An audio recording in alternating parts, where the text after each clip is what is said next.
امام الانبیاء خاتم النبیین سید الاولین والآخرین حضرت محمد صلی اللہ علیہ وسلم کی بعثت اور میرے محبوب کی تشریف آوری کا مقصد آپ کے بھیجے جانے کی جو غرض و غایت ہے وہ ہے تبلیغ اسلام، تزکیہ نفوس، غلبہ شریعت اور تکمیل دین۔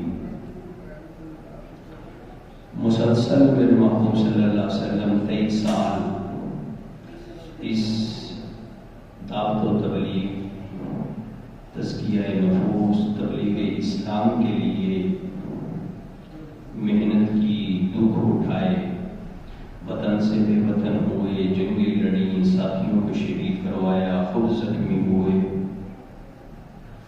جب آپ کی بعثت و تشریف آوری کا مقصد پورا ہوا تو دنیا سے رحلت فرمانے اور اس دنیا سے چلے جانے کے آثار اور علامتیں ظاہر ہونا شروع ہو گئی۔ میرے محبوب کی اس دنیا سے رخصت ہونے سے قبل جو سب سے واضح اور کھلی جو علامت ہے وہ ہے سورۃ نصر کا نزول، جو میرے محبوب کی وفات سے تقریباً 6 مہینہ پہلے رمضان کے مہینہ میں سن 10 ہجری میں نازل ہوئی، جس میں فرمایا گیا کہ اذا جاء نصر اللہ والفتح ورأیت الناس يدخلون فی دین اللہ افواجا فسبح بحمد ربک واستغفر انہ کان توابا۔ جب اللہ کی نصرت اور فتح پہنچ گئی تو تم نے لوگوں کو گروہ در گروہ، فوج در فوج اللہ کے دین میں داخل ہوتے ہوئے دیکھ لیا۔ تو اب میرے محبوب اپنے پروردگار کی تسبیح، تحمید، استغفار میں مشغول ہو جائیے، بے شک وہ معاف کرنے والا ہے۔ میرے محبوب پیغمبر جس فتح اور نصرت، میرے پیارے جس مدد کا آپ سے ہم نے وعدہ کیا تھا، پیارے ہم نے وہ وعدہ پورا کر دیا ہے۔ شرک کو سر چھپانے کی جگہ نہیں مل رہی، کفر کا اب سر کچل گیا ہے، حق کو باطل کے مقابلہ میں اور سچ کو جھوٹ کے مقابلہ میں اور دین اسلام کو کفر کے مقابلہ میں فتح مبین حاصل ہو چکی ہے، جس کے نتیجہ میں لوگ گروہ در گروہ فوج کی شکل میں دین حق میں داخل ہو رہے ہیں۔ دنیا کو اور دنیا والوں کو اللہ کا پیغام پہنچ چکا ہے، اب دین کی تکمیل ہو چکی ہے۔ اس لیے دنیا میں جو آپ کے آنے کا مقصد تھا، آپ کو بھیجنے کا مقصد تھا، جو مدعا تھا وہ اب پورا ہو گیا ہے۔ جو کام آپ کے ذمے تھا وہ آپ نے احسن طریقے سے اس کو پورا کیا۔ جو کام آپ کے ذمے لگایا تھا وہ کام آپ نے بڑی محنت تبدو سے دن رات ایک کر کے اس کو پورا کیا۔ اس لیے اب آپ ہمارے پاس آنے کی تیاری کیجیے۔ اب دنیا میں رہنے کا کوئی مقصد نہیں، نہ کوئی فائدہ۔ اب جس نے بھیجا ہے اس کی طرف جانے کی تیاری فرمائیے۔ یہ دنیا عالم فانی ہے، یہاں کسی کو رہنا نہیں ہے، یہ رہنے کی جگہ ہی نہیں، یہ جانے کی جگہ ہے۔ آپ جیسے لوگوں کے لیے ہم نے ملائے اعلیٰ، رفیق اعلیٰ جنت الفردوس کو تیار کیا ہے، جو آپ کے مناسب ہے۔ بخاری شریف کی ایک روایت میں ہے کہ امیر المؤمنین سیدنا فاروق اعظم رضی اللہ تعالی عنہ، انہوں نے مشہور مفسر قرآن صحابی رسول سیدنا ابن عباس رضی اللہ تعالی عنہ سے سورۃ نصر اذا جاء مسجد کے متعلق ارشاد فرمایا کہ اس کا شان نزول کیا ہے، یہ کیوں نازل ہوئی، اس میں کیا بیان ہے؟ تو وہ فرماتے ہیں کہ اجل رسول اللہ صلی اللہ علیہ وسلم اعلمہ ایاہ، اس صورت میں اللہ تعالیٰ نے نبی کریم صلی اللہ علیہ وسلم کو ان کی وفات کے متعلق اطلاع دی ہے۔ اس صورت میں آپ کو تسبیح، تحمید اور استغفار کا بھی حکم دیا۔ عبادت، تسبیح، تحمید میں میرے محبوب پہلے بھی کمی نہیں کرتے تھے، ساری رات قیام کے اندر، رکوع کے اندر، سجدے کے اندر گزارتے تھے کہ اتنی عبادت آپ کرتے تھے کہ آپ کے قدم مبارک پر برم آ جاتے تھے۔ لیکن جب یہ صورت نصر نازل ہوئی، اس کے بعد روایات میں آتا ہے کہ میرے محبوب کی عبادات، ریاضات میں، مجاہدات میں اور اضافہ ہوا، بڑھ گئی عبادت۔ جس طرح روایات میں آتا ہے کہ اعتکاف بیٹھنا میرے محبوب کا ہر سال کا معمول تھا، مگر فلما کان العام الذی قبض فیہ اعتکاف 20 یوما، کہ جس سال آپ کی وفات ہوئی اس سال آپ نے رمضان میں 20 دن کا اعتکاف فرمایا۔ اسی طرح نبی کریم نے ایک روز اپنی بیٹی سیدہ فاطمہ رضی اللہ تعالی عنہا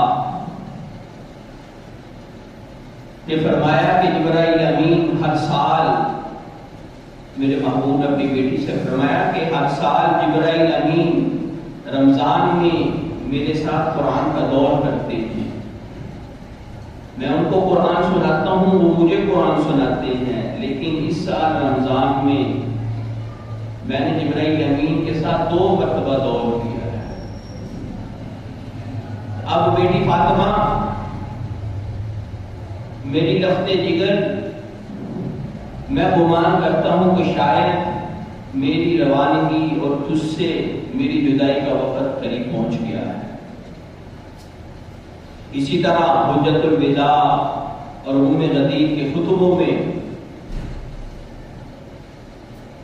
جو اپنی وفات سے تقریباً 3 ماہ پہلے دیے گئے، ان میں بھی نبی کریم صلی اللہ علیہ وسلم نے کچھ الفاظ اور کچھ جملے ایسے بیان فرمائے جس سے یہ صاف معلوم ہوتا تھا کہ آپ کا انداز رخصت ہے، الوداعی انداز ہے، جانے کا انداز ہے۔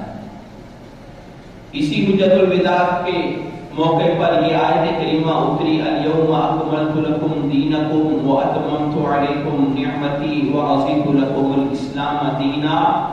اے میرے محبوب، آج کے دن ہم نے دین اسلام کو مکمل فرما کر تم پر اپنی نعمت پوری کر دی ہے۔ اس آیت کے اترنے سے آپ اشارہ خداوندی کو سمجھ گئے کہ اب جس مقصد کے لیے میں اس دنیا میں آیا وہ مدعا، وہ مقصد اب پورا ہو گیا ہے، دین اسلام کی تکمیل ہو گئی ہے، اب یہ دین کامل اور مکمل ہو گیا ہے، اب اس میں کسی چیز کی کوئی گنجائش نہیں رہی۔ تو اسی لیے حجت الوداع کے خطبہ میں میرے محبوب نے فرمایا، لوگو مجھ سے سیکھ لو، مجھ سے مسائل پوچھ لو، جس کے دل میں جو سوال ہے وہ سوال مجھ سے کر لے، کہ ہو سکتا ہے اس کے بعد میں تمہارے ساتھ حج نہ کر سکوں، شاید یہ میری زندگی کا آخری حج ہو۔ پھر میرے محبوب نے فرمایا کہ لعلی لا اراکم بعد عامی ھذا، اور لوگوں شاید اس سال کے بعد میں تمہیں نہ دیکھ سکوں، لعلی شاید کہ لا اراکم میں تمہیں نہ دیکھ سکوں بعد عامی ھذا اس سال کے بعد۔ دوستو اب غور کیجیے ان الفاظ پر جو میرے محبوب کا یہ جو جملہ ہے کہ ہو سکتا ہے کہ میں آئندہ تمہیں نہ دیکھ سکوں، یعنی کیا مطلب اس کا کہ میں آئندہ سال تمہیں نہ دیکھ سکوں، تم مجھے نہ دیکھ سکو، کیا مطلب؟ یعنی مجھ پر موت آ جائے تو موت کے بعد نہ تم مجھ سے مل سکو گے نہ میں تم سے مل سکوں گا، نہ تم مجھے دیکھ سکو گے نہ میں تمہیں دیکھ سکوں گا۔ اب کہاں ہیں وہ لوگ جو کہتے ہیں کہ نبی کریم صلی اللہ علیہ وسلم حاضر و ناظر ہیں؟ کہاں ہیں وہ لوگ جو یہ کہتے ہیں کہ ہر وقت دیکھتے ہیں؟ کہاں ہیں وہ لوگ جو کہتے ہیں کہ ہر شے تو نہیں دیکھتے مگر جو قبر کے قریب موجود ہوتا ہے اس کو دیکھتے ہیں؟ اللہ اکبر۔ میرے محترم دوستو بزرگوں، میرے محبوب تو فرما رہے ہیں کہ اس سال کے بعد نہ میں تم کو دیکھوں گا نہ تم مجھ کو دیکھو گے، نہ میں تم سے ملوں گا نہ تم مجھ سے ملو گے۔ اللہ اکبر۔ تو نبی کریم صلی اللہ علیہ وسلم فرما رہے ہیں کہ اس سال کے بعد تم مجھے نہیں دیکھ سکو گے۔ پھر اسی طرح ام خدیج کے خطبہ میں میرے محبوب نے فرمایا ایھا الناس، اور دنیا والو، انما انا بشر یوشک ان یاتینی رسول ربی فاجیب، لوگوں بے شک میں ایک بشر ہوں، انسان ہوں، اور بشر کے لیے، انسان کے لیے اس دنیا میں ہمیشہ زندہ نہیں رہنا۔ وما جعلنا لبشر من قبلک الخلد، اللہ تعالیٰ نے آپ سے پہلے کسی بشر کے لیے دوام نہیں رکھا۔ آپ سے پہلے کتنے انبیاء آئے، کتنے لوگ آئے، کتنی برگزیدہ ہستیاں آئیں، کسی کے اوپر بھی دوام نہیں، ہمیشگی نہیں، ہر ایک نے اس دنیا سے جانا ہے۔ اس لیے میرے محبوب نے فرمایا لوگوں انما انا بشر، میں بھی بشر ہوں، میں بھی انسان ہوں۔ ہو سکتا ہے میرے رب کا قاصد میرے پاس آئے، یعنی ملک الموت، وہ مجھے اپنے رب کا پیغام سنائے اور وہ پیغام مجھے قبول کرنا۔ حجت الوداع اور ان خطبوں سے دوستو یہی ظاہر ہو رہا ہے کہ نبی کریم صلی اللہ علیہ وسلم عالم بقا کی سفر کی تیاری کر رہے ہیں اور دنیا سے جانے کا وقت قریب سے قریب آ رہا ہے۔ امام الانبیاء صلی اللہ علیہ وسلم نے لشکر اسامہ کی روانگی کی تیاری میں مصروف تھے کہ ایک روز جنت البقیع میں میرے محبوب تشریف لے گئے۔ ویسے بھی میرے محبوب کا معمول تھا گاہے بگاہے قبرستان جنت البقیع جاتے تھے۔ اس دفعہ واپسی پر میرے محبوب کے سر مبارک میں درد محسوس ہوا۔ بعض روایات میں آتا ہے کہ یہ نصف شب کا وقت تھا اور آپ وہ رات سیدہ عائشہ صدیقہ رضی اللہ تعالی عنہا کے ہاں بسر فرما رہے تھے۔ صبح آپ اس کی حالت میں درد کی کیفیت میں سیدہ میمونہ کے حجرہ میں تشریف لے گئے، کیونکہ وہ ان کی باری کا دن تھا۔ یہ نبی کریم کی بیماری کا آغاز تھا، درد سر۔ اب اسی دوران بیماری کی وجہ سے، درد سر کی وجہ سے مسجد نبوی میں بھی جا رہے ہیں، نمازوں کا بھی اہتمام ہے، پڑھا رہے ہیں۔ ازواج مطہرات کی جو باریاں آپ نے مقرر فرما رکھی تھیں کہ آج عائشہ کا دن ہے، آج میمونہ کا، آج حفصہ کا، اس میں آپ ذرا برابر فرق نہیں ڈال رہے۔ جو جس کی باری ہے اس کے مطابق زندگی کے یہ ایام گزر رہی ہیں، مگر ہر روز میرے محبوب کا یہ معمول تھا۔ ہر روز اس بیماری کی شدت میں آپ روزانہ پوچھتے ہیں کہ کل کس کا دن ہے، کل کس کا دن ہے، کس کی باری ہے، میں نے کل کس کے ہاں قیام کرنا ہے، میں کل کہاں رہوں گا۔ سیدہ فاطمہ رضی اللہ تعالی عنہا میرے محبوب کی لخت جگر، وہ منشا نبوی کو سمجھ گئی اور امہات المؤمنین کو، سب ماؤں کو آگاہ کیا اس بات پر۔ بعض مورخین نے یہاں بھی لکھا ہے کہ امام الانبیاء نے دوسری ازواج سے خود اجازت لی، ان سے پوچھا کہ مجھے سیدہ عائشہ کے ہاں قیام کی اجازت دے دو، میں بیماری کی ایام سیدہ فاطمہ کے ہاں گزاروں، مگر صاف لفظوں میں یہ اجازت نہیں تھی، اشارہ کنایتن تھی۔ کل کس کی باری ہے، کل میں کہاں رہوں گا، چنانچہ ازواج مطہرات نے اپنی مرضی سے، اپنی منشا، جو حضور نے جس مرضی اور منشا کا اظہار کیا اس کو سمجھتے ہوئے عرض کیا کہ یا رسول اللہ، آپ کا جہاں دل چاہتا ہے ہماری طرف سے آپ کو اجازت ہے، آپ وہاں تشریف، آپ وہاں رہیں، ہمیں کوئی اعتراض نہیں۔ چنانچہ آپ اپنی وفات سے 8 دن پہلے سوموار کے دن سیدہ عائشہ کے گھر منتقل ہو گئی اور آپ سیدہ عائشہ کے حجرہ میں اپنے آخری لمحات تک کے لیے، بلکہ قیامت تک کے لیے تشریف لے گئے۔ میرے محترم دوستو بزرگوں، اب اس میں مجھے اور آپ کو کتنے سبق ہیں کہ اصول خانہ داری کہ اپنی مرضی نہیں چلانی، گھر کا سربراہ بھی ہو، بڑا بھی ہو، لیکن اس کو چاہے کہ اپنے سارے افراد کو مشورے میں ان کے ساتھ بات کرے۔ میرے محبوب صلی اللہ علیہ وسلم نے اصول معاشرت میں کتنی پیاری بات، حالانکہ چاہتے کہہ سکتے جی مجھے عائشہ کے حجرہ میں لے جاؤ، میں نے ادھر رہنا ہے، لیکن میرے محبوب صلی اللہ علیہ وسلم نے تمام ازواج مطہرات سے ان کی منشا، ان کی طبیعت، ان سے اجازت لی، پھر حضرت عائشہ رضی اللہ تعالی عنہا کے حجرہ کے اندر قیام فرمایا۔ کیوں؟ جس کا جو حق ہے وہ اسی کو حق دینا ہے۔ آج میرے محترم دوستو بزرگوں، جس کو تھوڑے سے اختیارات مل جاتے ہیں وہ بس ہم چما دگرے نیز، اب ہمارے جیسا کوئی نہیں۔ میرے محترم دوستو بزرگوں، جتنا اللہ مقام اور مرتبہ دے اتنا ہی ان اصولوں کا خیال رکھنا ہے، اتنا ہی ایک دوسرے کی طبیعت کا خیال رکھنا ہے، ایک دوسرے کے مقام مرتبے کا خیال رکھنا ہے۔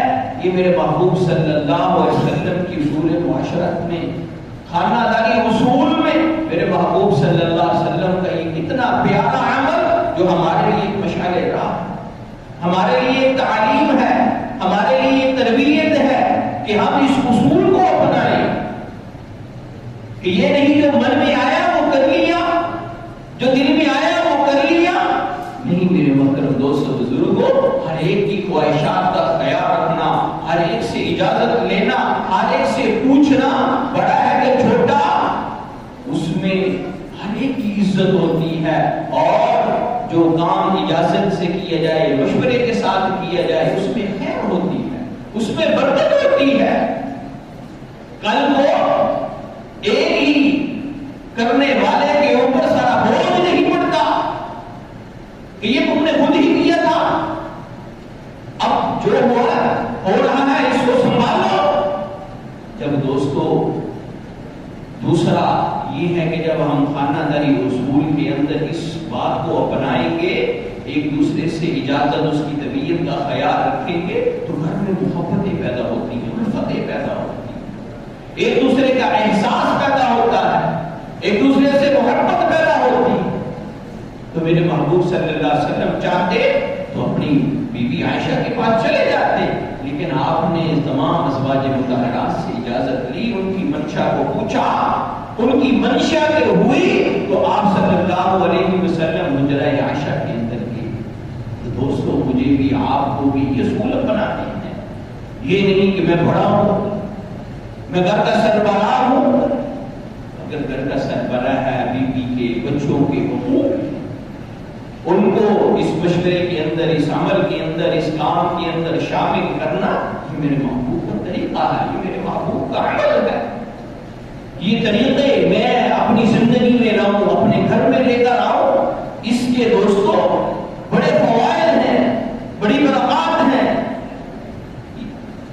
اس لیے مجھے بھی چاہیے کہ ان اعمال کو اپنی زندگیوں کے اندر، یہ عمل میری زندگی کا حصہ بنے، میرے کام کا حصہ بنے، میرے ارادوں کا حصہ بنے۔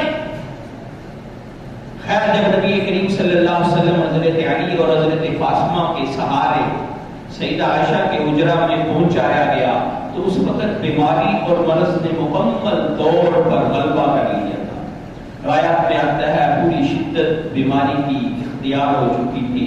چنانچہ فاروق اعظم، ابو سعید خدری، عبداللہ ابن مسعود اور دیگر کئی صحابہ کہتے ہیں کہ آپ کا جسم بخار کی تپش سے اس طرح گرم تھا کہ آپ صلی اللہ علیہ وسلم کے جسم مبارک پر ہاتھ نہیں لگتا تھا، کہ اتنی تپش تھی. جس میں اطہار پر جو چادر اور روایات میں آتا ہے ان حدیث میں کہ عبداللہ بن مسعود رضی اللہ تعالی عنہ نے عرض کیا کہ یا رسول اللہ، آپ کو اتنا شدید بخار، اتنا تیز بخار کہ اس کی تپش اس کپڑے سے اوپر بھی محسوس ہو رہی ہے. میرے محبوب نے فرمایا ہاں عبداللہ، تم دو آدمیوں کو جتنا بخار ہے مجھ اکیلے کو اتنا ہے. فرمایا میرے محبوب صلی اللہ علیہ وسلم نے مجھے اس ذات کی قسم جس کی قبضہ قدرت میں میری جان ہے، جب بھی کسی مسلمان کو کوئی تکلیف پہنچتی ہے، کوئی بیماری آتی ہے، کوئی پریشانی آتی ہے، اللہ رب العزت اس تکلیف، اس بیماری کے بدلے اس مسلمان کے گناہ اس طرح گراتا ہے کہ جس طرح پتجھڑ کے موسم کے اندر وہ درخت پتوں سے خالی ہو جاتا ہے، اسی طرح ایک مسلمان بیماری کی وجہ سے اس کے گناہ صاف ہو جائے.